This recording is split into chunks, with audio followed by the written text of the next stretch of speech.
Me visitaste hace 2 días. ¿Nos ha pasado alguna vez que, no sé, como que os despertáis o estáis soñando y estáis en un lugar distinto, todo oscuro, sin nadie, a solas, y en ese momento te das cuenta de que estás soñando y dices, podría estar ahora mismo, puedo pedir lo que quiera, ¿no? Pues estar con, yo qué sé, Amaya. Hola. ¿Pero qué haces aquí? Pues nada, que estás soñando, Chris. Ah, estoy soñando. Por un momento he pensado que tenía a Amaya aquí al lado y que le podía hacer las preguntas que quisiera, imagínate. Bueno, puedes hacerlas porque es un sueño, no pasa nada. ¿Es un sueño? Claro. Pues mira, podría preguntarte... Bueno, claro, es que ahora tú imagínate, no lo tenía esto previsto, pero me ha hecho mucha gracia cómo has titulado el disco. Pero no pasa nada. Dime 2 palabras o 2 frases tuyas que te definen que podrían ser títulos de canciones. Sí, claro, no me lo he pensado, pero podría ser... cuando me refiero a una canción siempre digo...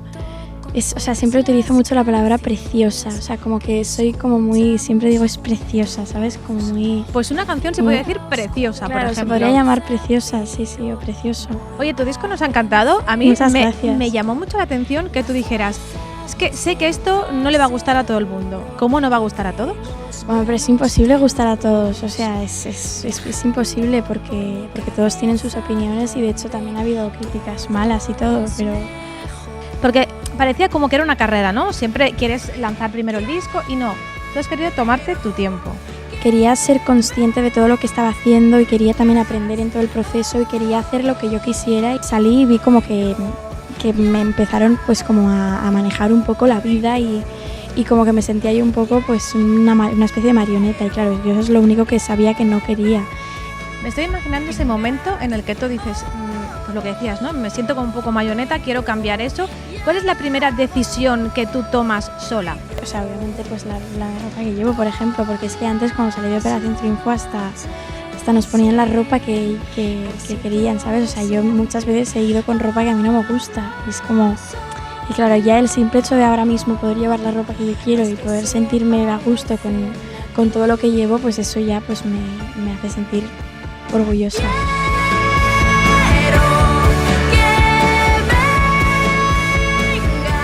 Dime tú, ¿cuál sería la persona que te dicen que está entre el público de un concierto tuyo y dices, no puede ser, estoy soñando?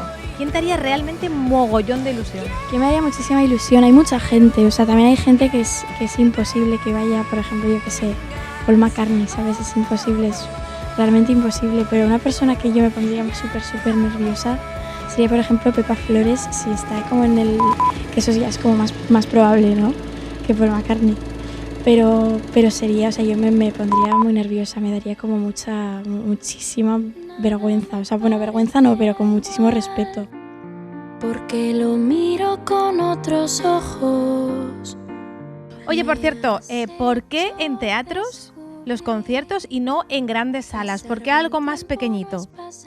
Es verdad que ahora mismo todo el concierto y toda la puesta en escena, la iluminación y todo está preparada para que la gente pues lo vea pues sentado tranquilamente, ¿no?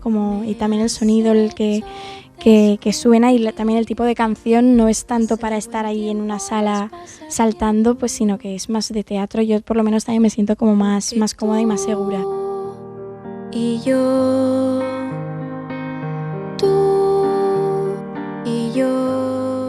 Nosotros tenemos muchas ganas de verte. En Barcelona se han agotado ya las entradas, pero nosotros tenemos las nuestras. Muchas en gracias. diciembre, en enero la podréis ver en Madrid. Podría hacerlo mejor. Qué fuerte ha sido poder entrevistarla. Y es que es súper bonito tenerte aquí, Amaya. ¿Amaya? Yo he entrevistado a Amaya, ¿no? Cadena Dial.